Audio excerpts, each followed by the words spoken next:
Hey everybody, welcome back to FeedbackLoop. I'm Jeremy. And I'm Joey. And this glorious week, episode 122 in totality, Oh my or God. season 3, episode 3, if you're keeping track in the Joseph. What is it? Is it episode 3 of season 3? Yeah. That's what my OneNote says. Okay, So. okay. Just want to make sure I wasn't crazy about that, because I'm always doing that, like, retroactively. But we're talking about our history and I guess our moments in our youth that inspired us to like dive deeper into music and kind of shape our musical understanding and experience. But before we get to that, we have to talk about our Puerto Rican death metal experiences that we set up at the end of last week's, and we also have not picked a new category for going forward, so I think there's just going to be a gap here at least, where there will be no new random battle. Joey has informed me that he failed the assignment. I'm sorry, everybody. I don't know what happened. I know I started listening to it, but I think it was just the fact that, like, even the 2 weeks, because behind the scenes, pulling back the curtain, it's been like 3.5 weeks since we recorded a podcast. Yeah, not even behind the weeks. Like, we missed an upload. There should have been an upload, and there was not. And that is because I postponed a week. So and then this I episode's postponed going up a week after the quote unquote schedule. But even in that first 2 weeks, like, I don't know what happened. Like, it was like, I'm gonna blame it on work. Work's been Work has been hectic for me as well. So like, I feel it. And I'm obviously a horrible procrastinator. So I didn't get around to any Puerto Rican metal until this week and like Wednesday, and then like especially Thursday night. So Joey doesn't have anything necessarily to discuss. I wanted to discuss, there's a documentary about metal in Puerto Rico. And so Thursday night, the night before I thought we were going to be recording, it was like 1:00 in the morning. It was around midnight, I guess. I was like, I'm going to watch this documentary because I've not done my due diligence, and then kind of use that to inform what I listen to. It was a 2-hour documentary. It was all in Spanish with subtitles. So that was me sitting there for 2 hours at midnight, reading essentially a dialogue about Puerto Rican metal and the metal scene. It's very interesting. The documentary is called The Distorted Island. It came out in 2015. I would recommend giving it a watch if you're interested at all. And it kind of like talks through the history where they're like the big like influences. Like Cardinal Sin was a big one. They were like credited as like the first Puerto Rican metal band because metal was kind of like not outlawed, I guess, but it was not welcomed in Puerto Rico because Puerto Rico is very like has a strong sense of, I guess, their own like identity, right? And so they were referencing like salsa music is something that is just like huge there, and that is what Puerto Rican music is. And metal was viewed as this kind of outside force it was an American thing. It wasn't a Puerto Rican thing. And so it's a very interesting documentary kind of talking about the struggles of developing a metal scene in Puerto Rico, starting with Cardinal Sin and then passing the torch to like Puya and Tavu and Tesco and stuff like that. So I had limited exposure to all of those bands. I didn't necessarily listen to like full albums of any of them. One other band that I did want to shout out was Death Arrangement. Very cool shit. Female fronted kind of like death metal-y stuff. Reminds me a lot of Ginger, and I think that's why it stood out to me, is that her screams were just so visceral. Apparently she died in 2012, the lead singer. Oh shit. And she was pretty young, so that is very unfortunate, but Death Arrangement still holds up. I really like the music. And that the documentary again is called The Distorted Island. It came out in 2015. Very interesting for me, at least, to kind of sit and watch through. And kind of covers a lot of the stuff that we probably would have discussed on this episode had either of us done our due diligence. Man, I feel really bad now, especially given what you just talked about, because I watched something kind of similar on like death metal in the Middle East because of maybe it wasn't necessarily cultural reasons that it was outlawed. I mean, kinda, I guess, but like I guess religious reasons Yeah. because I That mean was the over same here, thing that was happening in Puerto Rico is that there's a yeah. very strong Judeo-Christian, like, influence, and they actually talk about that because that was a huge part of developing the scene, and that, like, a lot of the early Puerto Rican metal bands would go and play at churches, even if they weren't, like, inherently, like, singing about religion, right? They weren't being, like, pro-Christian. They were that was the only scene that was there, was, like, Christian rock bands Oh and god. Christian metal that would play, and so, like, Christian metal actually helped develop the metal scene there because it worked as, like, it was a door that was open there, and then they got in, and then from there it kind of expanded into these other genres. And Dantesco, one of the bands I mentioned, is vehemently anti-Christian, Yeah. Oh as their shit. whole thing is, like, they sing about, like, how Christianity is like the worst thing in the fucking world.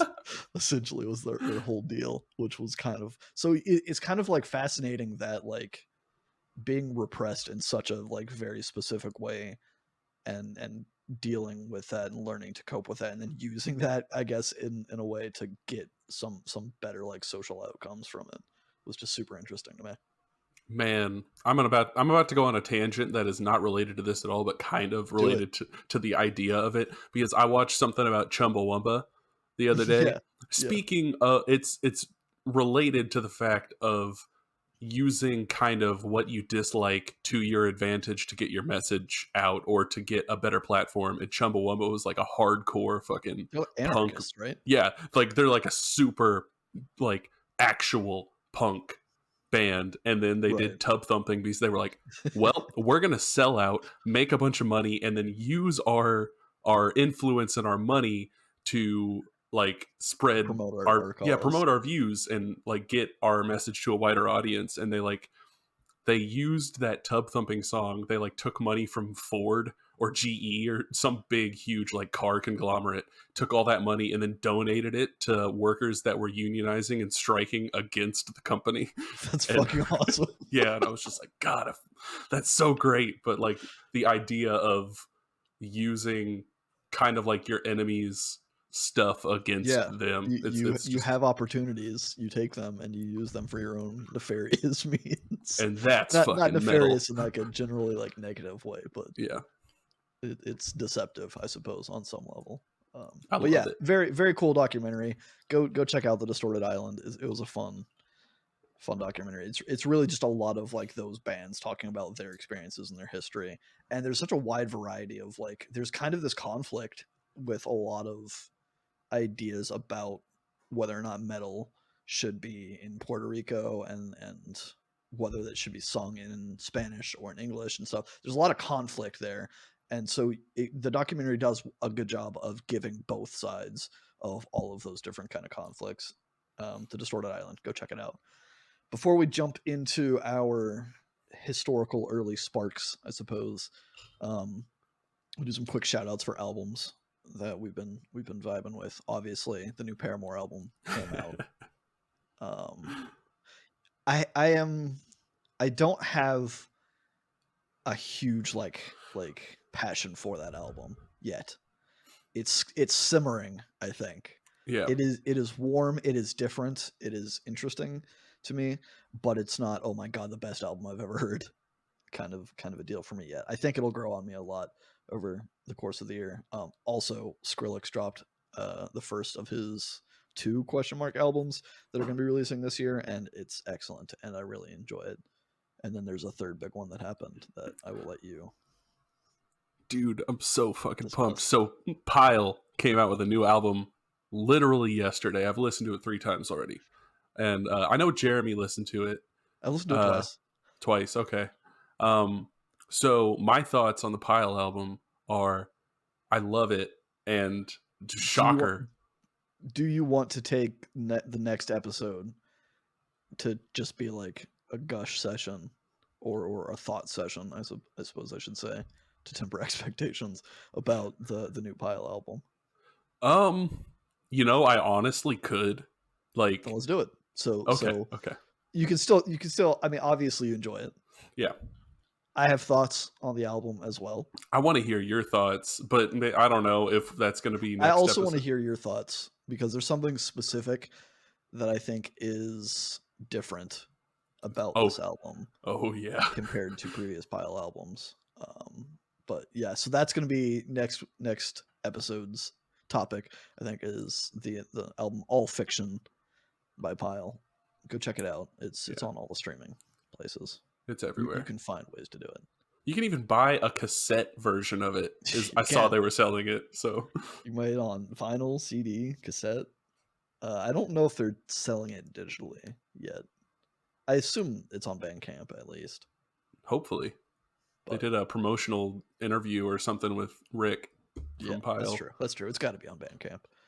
But yeah, check all three of those albums out. They're very very worthwhile listens. What are the names of the Skrillex and Paramore albums? Oh shit, the Paramore album's called "This Is Why." The Skrillex album I don't have handy. Oh my god. I can pull it up. It's the Quest for Fire. That's right. Okay. Quest for Fire is the name of the album. I think it's supposed to be a kind of double album thing, similar to like System of a Down's Mesmerize, Hypnotize, where they're two separate albums, but they're kind of like complementing each other. So I do believe there's a second Skrillex album coming out this year, first of Cool. which is called Quest for Fire. And the reason I think they're kind of companion albums is he's released singles that are not on this album that Oh, I would have expected. So there will be another album soonish, presumably, with those singles on it. But yeah, that's that. I guess we can start talking about our history with music and what really made it click for us and like what age did we kind of figure out that we really enjoyed music and what got us there and got us here, I guess. yeah. Well, would you like to go first, I'll or do let you want you. me to It's go? all you. Okay. Okay. This Well, was your suggested idea, so I'll let yeah. you kind of guide it. It is like it's such a weird thing because I do know there was a point in my life where I was like in elementary school or something, which, as longtime listeners of the podcast will know, I went to like a Catholic school. So I don't know if that had anything to do. Like I knew a bunch of church hymns and stuff, and I mean Sure. like I knew the music that my parents listened to. Um, but I remember being asked in like second grade or something like, "What kind of music do you like?" And I was like, "I don't listen to music." Which, like, looking back on that now, it seems nuts that I could ever give that Yeah, answer. that's But fascinating. I was young and I didn't like. I I don't even think that's that. I don't think that's. I think to use the I was young as an excuse isn't necessarily like. I think that's discrediting people that are fully grown, fully functional adults that still don't just enjoy music. yeah, There are that's at least two people I know that just don't listen to music, and which is it nuts. baffles me. That's It insane. confuses the hell out of me. But that's not to say that like they're wrong. I think they're wrong, maybe, but they're not. I mean, it's whatever. Yeah, It's what you get. If you don't get anything out of a medium, then like there's no shame in that. and to think back on it, I did listen to music. I just didn't. It didn't click with me in the same way. Right. I was Oh, for brought up. sure. Yeah, like my mom would listen to uh like pop hits or whatever of the night, whatever was on the popular radio station. So like I'd Mhm. hear like the Backstreet Boys, NSYNC, like Britney Spears, all the Yeah. 90s bubblegum pop type boy band girl singer type stuff. And then my dad was super into like classic rock and stuff. Like he, which is kind of a direction that I went later, but he was like really into like Pink Floyd. Rush is a band that we bonded over, so like a lot. Um, would listen to. He also liked Bob Marley a whole lot. Um, stuff like that. But like I'd hear it when we were in the car and everything, and it just kind of never clicked. And Mhm. the kind of the moment where it started clicking was, I'd say, maybe like a year later in third grade, and it came from video game soundtracks, which Hell was, yeah. it's kind of like the moment where it all started clicking. Like Tony Hawk Pro Skater, the first two actually are really what started to make Excellent, me excellent licensed soundtracks. excellent, like amazing. I played those games so much because we got a PlayStation when I was, I don't know, around that time, and that was one of the first games I got. But like something about the energy of like a lot of the punk music and like faster rock music that they put on there, it was like nothing I'd ever heard before. It wasn't anything that I heard in church. There were curse words in it. It wasn't like just this, because classic rock is very like, at least the classic rock that my dad listened to, there was a lot of like psychedelic type stuff, and he wasn't ever really huge into like the Bob Seger and Van Yeah, Halen, like the 80s, and the more, I don't know how else to describe this, but like the old white guy rock or whatever. yeah, It dad was, rock. yeah, dad rock. He wasn't into like Bob Seger and Kenny Loggins and what, like all that type of stuff. It was more like Pink Floyd, My dad was Rush. super into those bands. Yeah. Which all my uncles are. Like it's a thing. That's what you grow up with, I guess. Yeah. And that's what you like. But yeah, I started to hear bands like, I don't know, like, which they were ones that I'd look for on my own too. There was like Bad Brains and like Millencolin and just like your more mainstream punk bands that like the skater punk type stuff. And that's kind of where I got my start. And then in Tony Hawk's Underground, whenever that finally came out for the PlayStation 2, and you could which I think you could do this in Tony Hawk's Pro Skater 4, which Tony Hawk's Pro Skater 4, pro tip, fun fact for all you people out there, the first time I ever heard System of a Down, because they had I think I Shimmy think was. Shimmy, yeah, it was Shimmy was Yeah. on there, and I heard it and I was like, what the fuck is this? This is awesome. It's But wild shit. yeah, I was like a 9-year-old. Check out all of System of a Down. But the fact that you could like pick out what songs you wanted off of the soundtrack and like turn off the songs you didn't like, it was just this super cool idea to me, because my Yeah, dad you is the could type of, curate your own like soundtrack. yeah, you could make your own playlist and all that stuff, and it was just like this super cool idea to me, because like, I mean, my mom just listened to whatever was on the radio, and my dad would listen to full albums. He was that type of guy, which I'm that type of guy now typically. But it was like that, and I was like, oh my god, I can just like pick all of my favorite songs and listen to them over and over and over again. But I'd say, as far as like early childhood, that was what kind of got me going. And So then, sorry for interrupting. oh How do no, no, no. you at that age, right? Tony Hawk's first game, Tony Hawk Pro Skater and Pro Skater 2. You mentioned that you would like seek out bands that were like similar. Like you do your own discovery at that point. Like Hmm. that seems super young to me to be like, I guess how what was the mechanism that you used to discover other bands and songs like those? It was kind of nuts, because I just remember being a kid, and we got the internet around the same time that we got the PlayStation, because Yeah. my dad had a friend who built computers, who he was just like a tech guy, and that's what he did. And we only had a Nintendo, like the first Nintendo before that. So then whenever we got like the PlayStation and the internet, I would just like look for it online. I would just But what search. would you would just like search engine like songs like this or would you just like search for the artists? Well, when I in Tony Hawk's Pro Skater 1 and 2, I didn't know how to go into the game and see the artist. So I Right. would just look for like Tony Yeah, I'm Hawk not sure Pro. if you could. You might not have been able to. Like it might have had like been in the whatever, the little booklet that came in the Yeah, the gym instruction case. manual. But I would just search for like Tony Hawk Pro Skater soundtrack, Oh, and that makes it, sense. like, you could see it that way. So I would just try to find it, which back then there wasn't YouTube, and there wasn't, Right. That's I kind of didn't what I know was getting at. Like I didn't know I how was to just like do, I don't know if LimeWire or Napster was around at that time, but I I don't know wasn't if on those it. were, but at that time I was involved in pirating music. Oh my I'll say god. I'll say that much. I didn't get into that until I was probably like 12 or 11, maybe 11 or 12, which when Tony Hawk Pro Skate, when we got the PlayStation, I was probably 8. Mhm. So there was a good 3-ish years where I was just like trying to look up, which this was around 2001, 2002. And by the time I was in like high school or late middle school ish, 11, 12, it was like 2005, 2004. And that's whenever I started like downloading music off of sketchy websites and Yeah.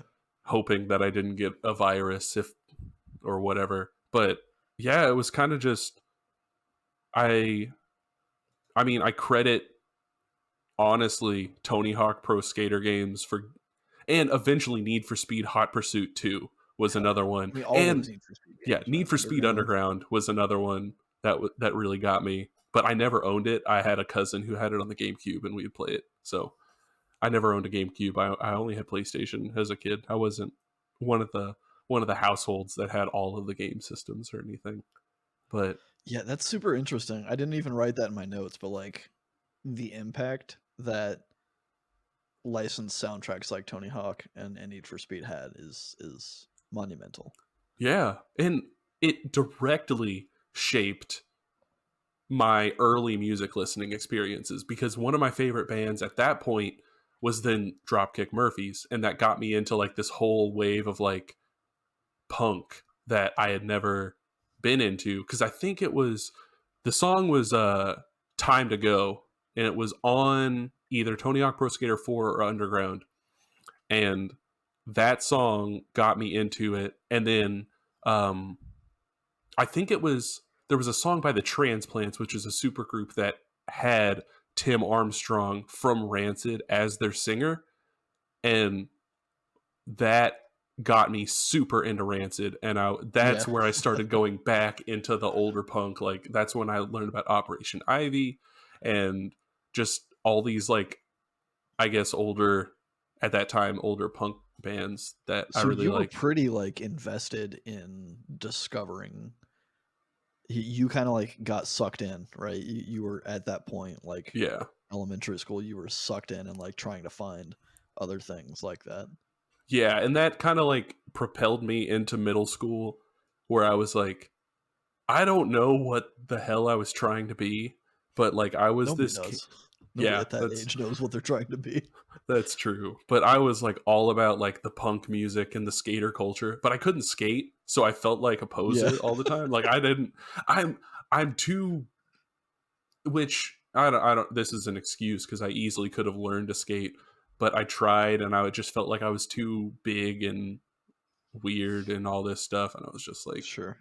I'm just gonna listen to the skater music and then not skate, and that's kind Yeah, of I where I mean, there's landed. a culture around it, right? Like Yeah, skater music, for better or worse, I guess, is like a thing. It's an establishment, I suppose, as ironic as that might be.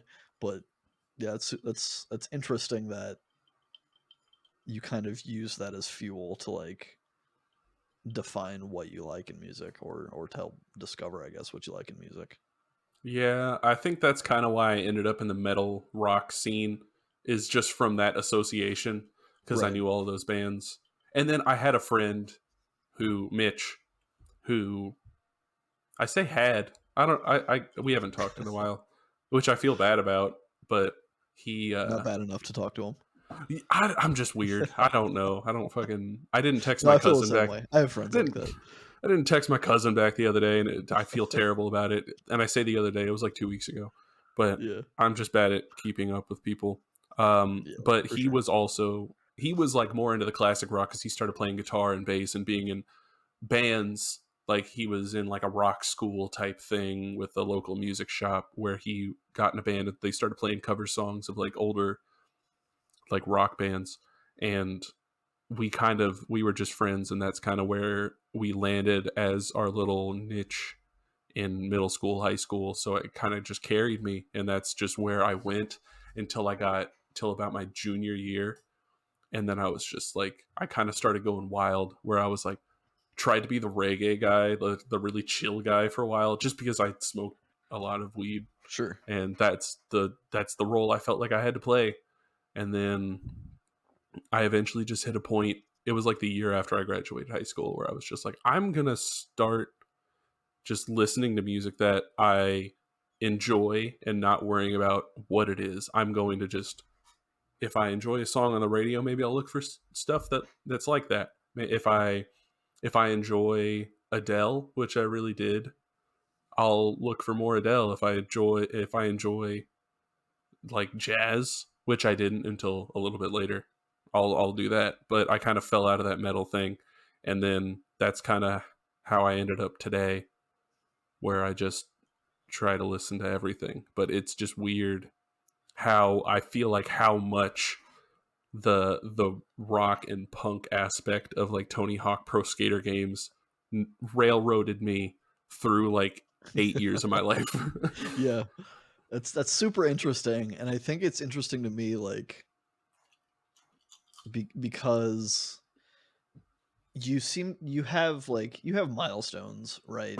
Where Hmm. where like certain directions you've taken within music happen, but it seems mostly kind of like streamlined. Whereas for me, I feel like there's just layers and layers that I'm just like I'm still discovering things that like I don't feel like there is a defining moment necessarily for a lot of things. I mean, there is one that I guess I would consider a defining moment. But I feel like it was a slower progress for me, that where there was like, I guess, getting into my story, going back to Hell like yeah. elementary school times, right? I did have a PlayStation. I got it for free. I won my PlayStation from school. Ironically, they sent me home. My mom was pissed that they sent me home with a PlayStation on the bus, because she was kind of like protective, and like she didn't want some kid mugging me for my PlayStation Yeah. on the school bus. But like the first album, and I still love this album so much. It has a special part. The first album that I really felt like inspired me to like be into music is Avril Lavigne's first album, Let Go, Oh my god. which is not something maybe that you would expect from me. But like Let Go came out in 2001, which was around the time that I think I got my PlayStation, right? It's early 2000s. And it was just like, it was punk, but it was commercial punk, right? It wasn't, it was pop punk. It was Yeah. very poppy. I think my dad introduced the album to me. I don't remember why, but it was something that like I enjoyed. My cousins, who I spent a lot of time with as a kid, I have four female cousins, that are all siblings, and so like we spent a lot of time with them. They all really, well, I don't know if they all did, but the younger two of those four I really hung out with a lot more, and we all really enjoyed it. And then there were friends in elementary school that really enjoyed the album, so it was kind of a bonding thing, where it was just like, yeah, like this is cool as shit that we all really like this. We know all the words to this album, and we can just kind of like sing and be goofy and have fun with it. Um, and I say be goofy maybe subconsciously, because the next bullet point on my list is that around that same time, I think maybe a little bit later, um, I discovered Weird Al. Hell yeah. And Weird Al like has such a big like influence on me, I think, as a person, more so than I think, more so than I'm aware of.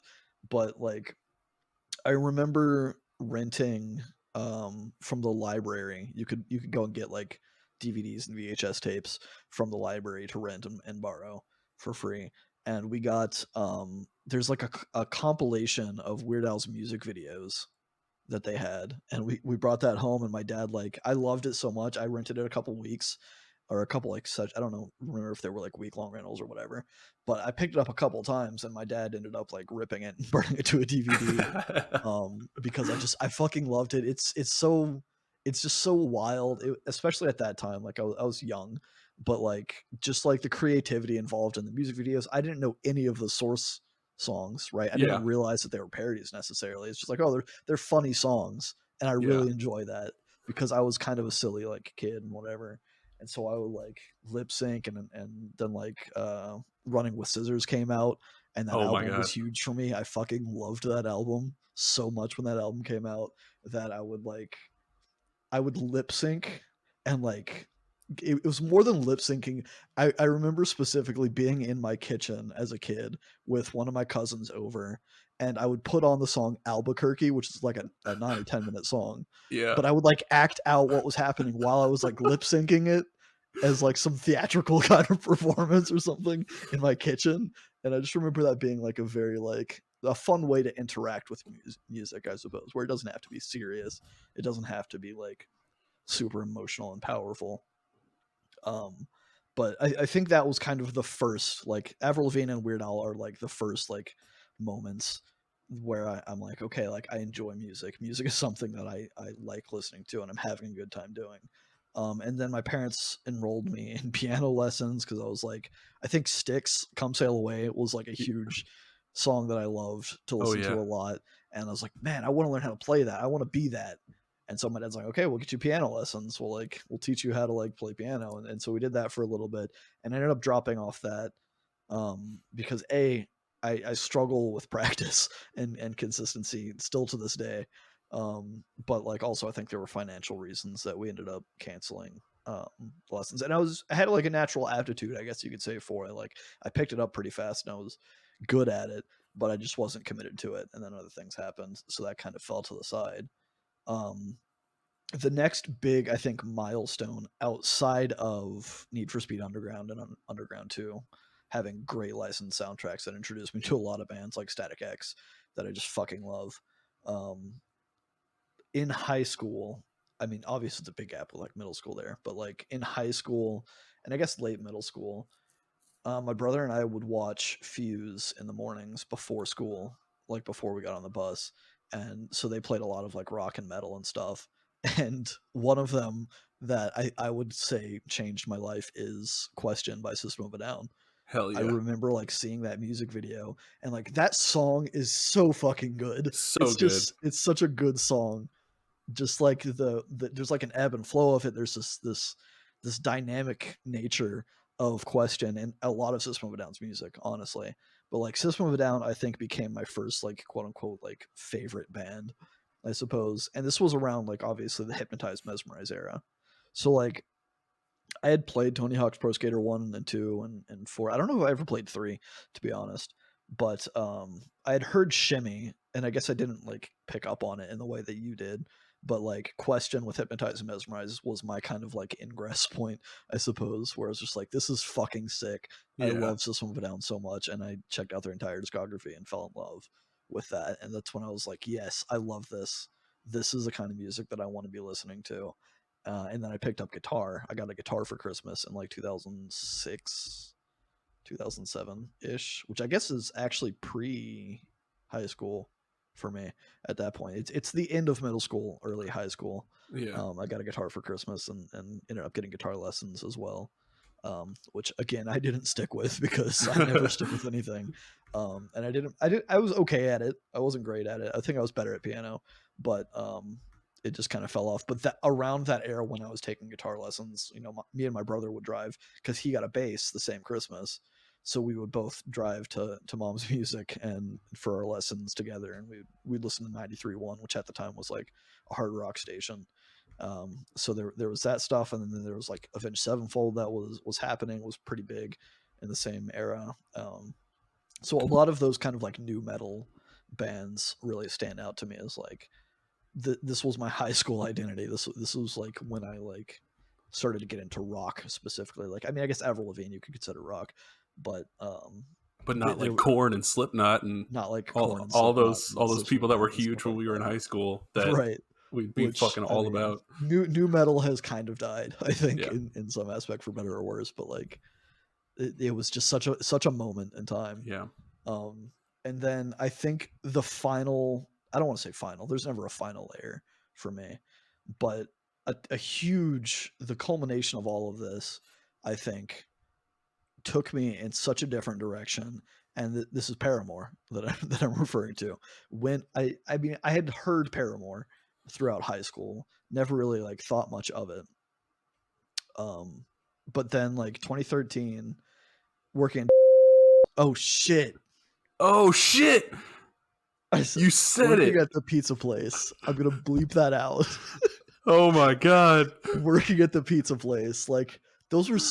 I had a lot of fun working at that pizza Oh place my god. It was the best. with Joey and a bunch of our other friends, and we would just like, and there was like a lot of good music that was coming out Yeah. in those years, and so like it was a time that you and I really bonded. It was a time that me and like Levi and Adam and stuff, like there was a lot of like strong connections formed Yeah.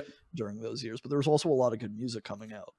Um, Paramore released their self-titled album in 2013, and I gave it a listen. I downloaded it, I pirated it like before they announced, because at that time I was really into like getting leaked albums for some reason, just like early, and being like, yes, I have this album before it's even out, kind of a thing.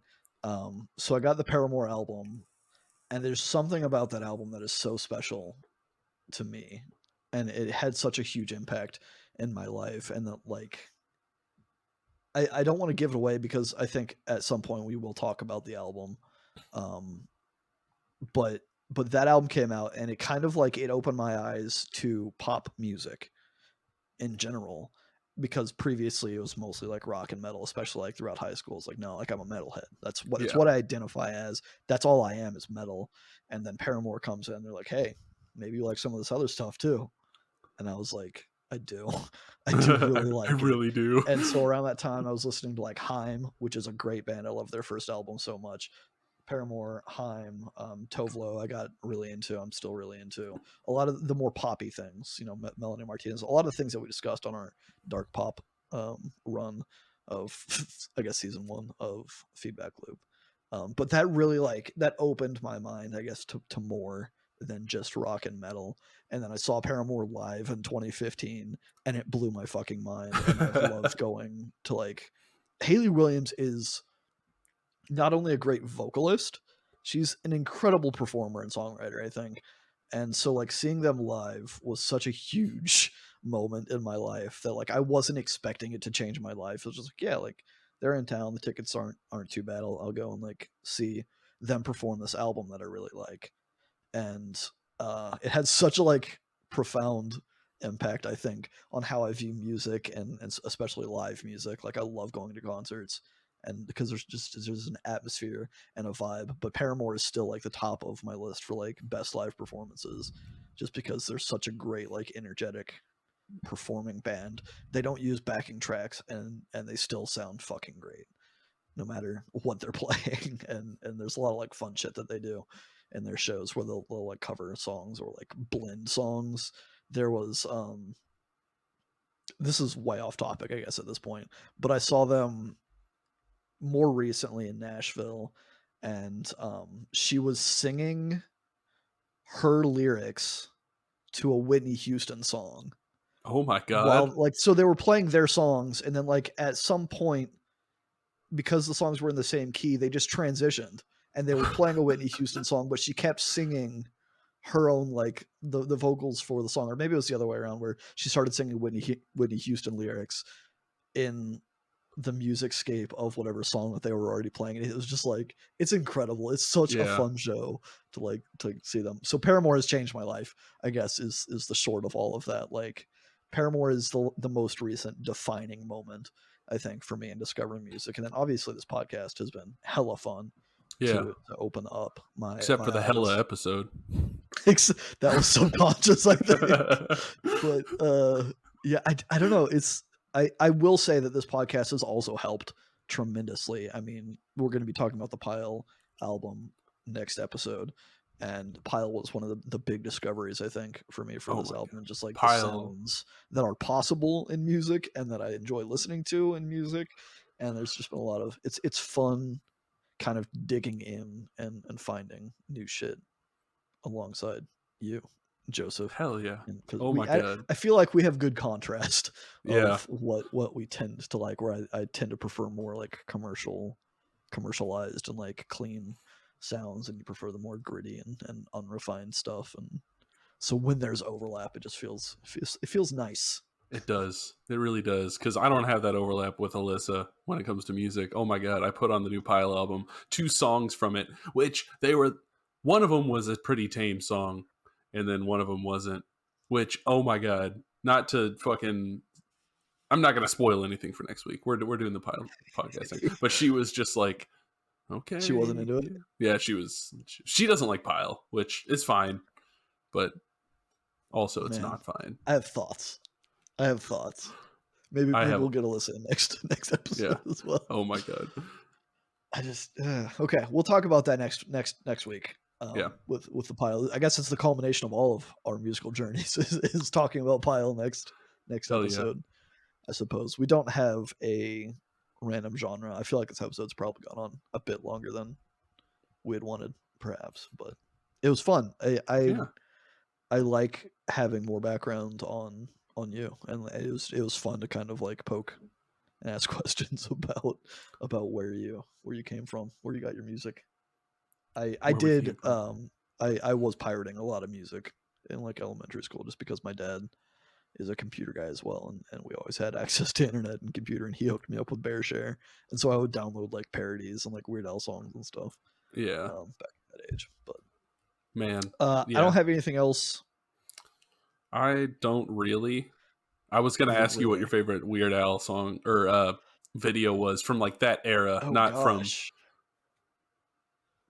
because I'd watch them all. This was before YouTube. I'd watch them on like, I think it whoever his record label was. I think it was like Sony or something. Their website, they had a few of them. They had like "Don't download this song," Yeah, and that was later though. That wasn't until like Straight Outta Linwood. it wasn't until Straight Outta Linwood. I thought Straight Outta Yeah, that song's Linwood. on Straight Outta Linwood, I think.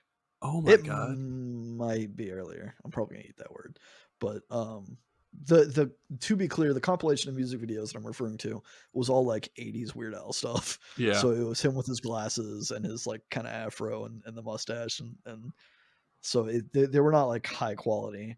Um, they did a cover of Red Hot Chili Peppers Under the Bridge. That's called they called it the Bedrock National Anthem, yeah. which I guess is all it starts off as Under the Bridge and then transitions quickly to Give It Away. But I think that video stands out to me a lot as Hell one of them. yeah, They're all good. There yeah. was like a surgeon and I lost on Jeopardy and then stuff like that. So I had a lot of fun with those videos. Um, Also the Hey Ricky. Oh Yeah. shit. Oh, you're so fun. You're so fun. It was an I Love Lucy thing. That video Yeah, is great. There's a lot of good videos on that shit. Um, but yeah, that was it was fun to discuss all that shit with you. Um, as mentioned, next episode will probably just be us talking about Pile for a long time. We oh yeah, we might have. I don't know. Maybe we'll go track by track. Maybe we'll just kind of briefly go through tracks and not give like a super in depth thing, but start just our feels on the album as a whole because I know Joey's excited to talk about it, and I have some things that I'm curious about, and he's curious what I think about it. So stay tuned for that, I guess, and then maybe we'll pick back up with our random genre challenge. We'll see. yeah. We'll feel it out. We'll feel it out. We'll come back in 2 weeks. We'll be here. You'll be here because you will have stayed in the feedback. Bye.